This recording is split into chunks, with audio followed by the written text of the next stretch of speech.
देश में चुनावी माहौल है। गंगा की लहरों पर राजनीति की बिसात बिछी है। गंगा किनारे वाले वोटर ही सियासतदानों की तकदीर तय करेंगे और यही वजह है कि गंगा तीरे राजनीति गरमाने लगी है। सियासी हलचल तेज होने लगी है, लेकिन किनारे वाले वोटरों में मल्ला हैं, बुनकर हैं और किसान हैं। इन सभी के मुद्दे भी अलग अलग हैं। ऐसे में इन लोगों की परेशानियां क्या हैं, मुद्दे क्या हैं और चुनाव में रुझान क्या है, जानने के लिए देखिए मिर्जापुर से न्यूज़ 24 संवाददाता वरुण सिन्हा की रिपोर्ट।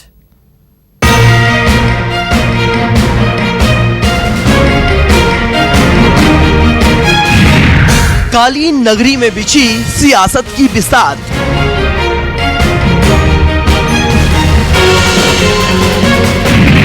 क्या है वोटरों के मन की बात? दिक्कत यहाँ बहुत कुछ बात, अगर दिक्कत का जब समाधान हो तब ना। कोई कुछ करता ही नहीं है।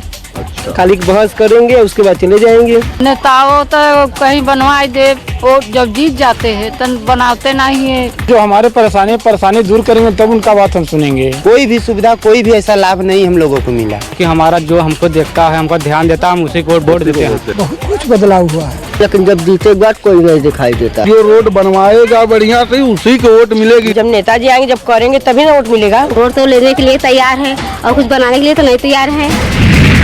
क्या होंगे मिर्जापुर के मुद्दे? कौन बनेगा मिर्जापुर का महारथी? गंगा किनारे वोटरों का देश की राजनीति में अहम योगदान रहा है। यही वजह है कि जब जब देश में चुनाव आते हैं, राजनेता वोटरों की नब्ज टटोलने गंगा किनारे चले आते हैं। 2019 का चुनाव भी गंगा किनारे लड़ा जाने वाला है। गंगा किनारे की 6 लोकसभा सीटों में से मिर्जापुर की सीट बेहद खास है। नौ यात्रा में फिलहाल हम लोग आ चुके हैं मिर्जापुर में। मिर्जापुर की पब्लिक इस बार 2019 के लोकसभा चुनाव के बारे में क्या कुछ सोच रही है? क्या बदलाव की राजनीति के बारे में सोच रही है या फिर कुछ और उसके दिमाग में चल रहा है? ऐसे में इस सियासी समझ के साथ साथ हम ये जानने का प्रयास करेंगे कि इस बार ये इनके लिए मुद्दे कौन कौन से हैं और किन मुद्दों के तहत ये लोग वोट डालने वाले हैं। गंगा की खुशबू समेटे मिर्जापुर की मिट्टी हर चुनाव में बड़े बड़े दिग्गजों को अपनी ओर खींच लाती है। मां गंगा की लहरों में कुछ तो ऐसा है कि जिस पर गंगा किनारे का वोटर मेहरबान हो जाता है, वही दिल्ली तक पहुंच जाता है। मिर्जापुर के लोगों के अपने कुछ अलग मुद्दे हैं। यहाँ मल्हार हैं, बुनकर हैं, किसान हैं। इसके अलावा गंगा की सफाई का मुद्दा भी यहाँ खास है। न्यूज़ 24 संवाददाता वरुण सिन्हा ने गंगा किनारे मिर्जापुर के वोटरों का रुझान जानने की कोशिश की। मिर्जापुर गांव में सबसे पहले हम आ गए हैं छोटी बसई गांव में। इस गांव के बारे में कहा जाता है कि करीब 500 वोटर यहां पर हैं, सब निषाद हैं और इस गांव की समझ बहुत ज्यादा है राजनीतिक हिसाब से। हम लोग फिलहाल मिर्जापुर में छोटी बसई गांव में हैं और यहाँ तमाम गाँव वाले मेरे साथ हैं। गंगा के घाट के किनारे गाँव पड़ता है और ऐसे में यहाँ का वोटर क्या सोच रहा है, ये इनसे जानने का हम प्रयास भी कर रहे हैं। इस बार मुद्दे क्या क्या है जिनके तहत आप वोट डालोगे? दिक्कत यहाँ बहुत कुछ बात, अगर दिक्कत का जब समाधान हो तब ना।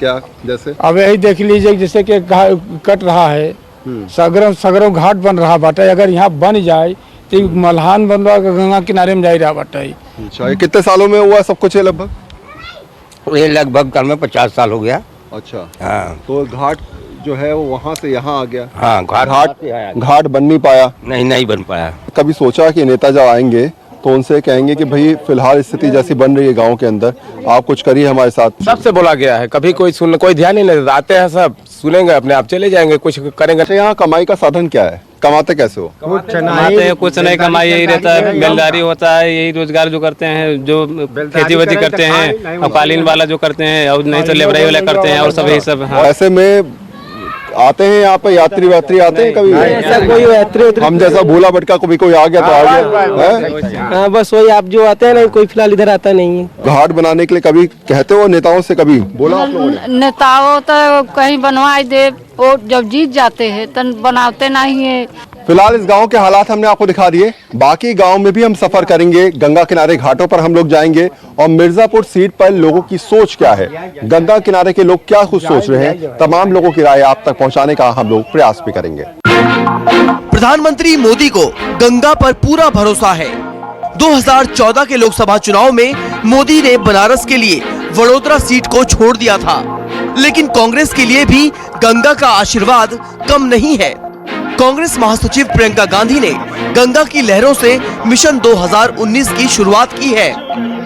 प्रियंका गंगा की लहरों पर 3 दिन में 140 किलोमीटर का सफर तय करेंगी और यहाँ यूपी के 5 जिलों में होती हुई 6 लोकसभा सीटों पर वोटरों से मुलाकात करेंगी। गंगा किनारे वालों की ये तहजीब है कि यहाँ जो भी आता है उसे यहाँ की जनता भरपूर प्यार देती है। मेहमान नवाजी और तवज्जो के मामले में ये लोग कभी भी पीछे नहीं हटते, लेकिन वोटरों का ये स्नेह वोटों में भी मिलेगा, ये तो वोटर ही जाने। छोटा बसई गांव के बाद अब हम लोग आ चुके हैं गजिया गांव में। गजिया गांव की पॉपुलेशन करीब 1000 है और यहाँ भी निषाद रहते हैं। ऐसे में इन लोगों से भी बात करेंगे और पूछेंगे कि इस बार के लोकसभा चुनावों में इनकी राय क्या है और ये लोग किन मुद्दों के तहत वोट डालने वाले हैं। फिलहाल गजिया गांव में हम लोग आ गए हैं। गांव जो है वो नदी किनारे भी है, लेकिन थोड़ा सा ऊपर है। घाट यहाँ पर नहीं है, इसलिए थोड़ी बहुत मशक्कत हमको करनी पड़ेगी। ऊपर हमें जाना पड़ेगा वोटर से बात करनी है तो, क्योंकि यहाँ घाट ना होने के कारण बहुत ज़्यादा भीड़ नजर नहीं आ रही है। गांव के लोगों से मिलना है तो आपको गांव तक का सफर तय करना होगा। तो फिलहाल मैं और मेरे कैमरामैन उमेश कुमार सिंह ऊपर की तरफ जा रहे हैं और लोगों से बातचीत करने का प्रयास भी करेंगे। आपके गाँव के हालात मैंने समझ लिए। हम लोग बोट से आए और बोट से हमें ऊपर तक आने में बड़ी दिक्कत हुई, मशक्कत हुई। घाट है नहीं यहाँ पर, तो रोजाना इसी प्रकार की परेशानी होती है या फिर कुछ सुधार हो रहे हैं? अब है तो सुधार नहीं बाबा, अब सुधार बदे शासन मिल गया बा कि अब जो बाकी हो जाए। मिर्जापुर के क्षेत्र में जो है वो मैं खासकर देख रहा हूँ कटाव बहुत ज्यादा है। हाँ सर। तो यहाँ भी ये परिस्थिति आपकी है? हाँ यही परेशानी है सर कि क्या कहते हैं कि हम लोग के घाट बन जाए और ये सब क्या कहते हैं कि करार भी बन जाए, अच्छा हो जाए। गांव की सबसे ज्यादा परेशानी क्या है? जब नेताजी आएंगे आपके पास वोट मांगने तो उन्हें क्या बताओगे कि गंगा के घाट के किनारे हम लोग रहते हैं? नहीं, गंगा किनारे नजारा तो बहुत बढ़िया है। हाँ। लेकिन दिक्कतें जो हैं वो परेशानी कौन सॉल्व करेगा? परेशानी ये बा कि हमें लोग के घाट नहीं बा सही उतरे चढ़े के, पूरे गांव की परेशानी बा। दिल में दिमाग में क्या बात रहेगी कि भाई वोट डालने में जा रहा हूँ तो गांव में ये काम हो जाए तो अच्छी बात है? देखिए सर, हमारे ऐसे गांव में ऐसे कोई दिक्कत तो अब है नहीं मोदी जी के उथुआ में। और बस दिक्कत ये कि 2 दिक्कत है। एक क्या कहते हैं करार की बन जाए करार, और दूसरा दिक्कत ही स्कूल की है। होली आ गई है, होली में रंग में भी नजर आ रहे हो और ये लोकसभा चुनाव में भी होली ही चल रही है ना? नेता आएंगे कहेंगे वैसा हमें वोट दो, हमें वोट दो। हमारा एक ही पार्टी है, क्योंकि हमारा जो हमको देखता है, हमको ध्यान देता है, हम उसी को वोट देते हैं। तो इस चुनावों में आपके हिसाब से कुछ बदलाव होता नजर आ रहा है? बहुत कुछ बदलाव हुआ है देश के भी बारे में और गांव के भी बारे में विकास हुआ है। इस गांव की महिला वोटर भी मेरे साथ हैं। आप देखेंगे तो हर उम्र की महिला वोटर आपको नजर आएंगी। और माता जी मेरे सामने है। माता जी उम्र क्या है? हाँ हेलो। हाँ। सरकार जैसे हमने के घर द्वार दी है वैसा ही हमारी सरकार घाट बने चाहे। जैसा ही हमने के जुड़वाया है भगवान करे तो हम जुड़ा। क्या कहना चाहोगी? कहते हमारे गांव में एक सरकारी स्कूल की जरूरत बा, यहाँ पे स्कूल नहीं बा सरकारी। तुम पढ़ती हो? हम नहीं पढ़ते हैं। नहीं पढ़ते? नहीं। क्यों नहीं पढ़ती? स्कूल नहीं है? स्कूल यहाँ रहता है तो पढ़ते हैं। स्कूल है नहीं? नहीं। हमारा नाम है पूनम। अच्छा। हम लोग पढ़ने जाते हैं लेकिन दूर है स्कूल, इसकी वजह से बहुत बच्चे मतलब पढ़ नहीं पाते हैं। क्या नाम है आपका? जितेंद्र कुमार निषाद। अच्छा, जितेंद्र कुमार निषाद। अब निषादों के बारे में पिछले कई जगह से होते हुए आ रहा हूँ, तो वो कह रहे हैं जी हम तो पहले से पक्का है हमारा है। हाँ पक्का है मेरा, ऐसे पक्का है, पक्का तय कर रखा है सब कुछ, तय कर रखा है। बताएंगे नहीं लेकिन लास्ट में बताना है ना, लास्ट में बताएंगे सर। तो ये गांव के वोटर्स हैं जो समझदार बेहद हैं और हालांकि अपने हिसाब से, अपनी सोच के हिसाब से ये लोग तब वोट देंगे जब इनको ये समझ में आ जाएगा कि सामने वाला नेता इनकी तमाम मांगों को मानेगा, इनके तमाम वादों को पूरा करेगा और यही सोच के हिसाब से अपनी सोच को आगे बढ़ाते हुए वोट का प्रयोग भी करते नजर आएंगे। यहाँ रुकेंगे छोटे से ब्रेक के लिए, लेकिन जल्द लौटेंगे, आप कहीं मत जाइए।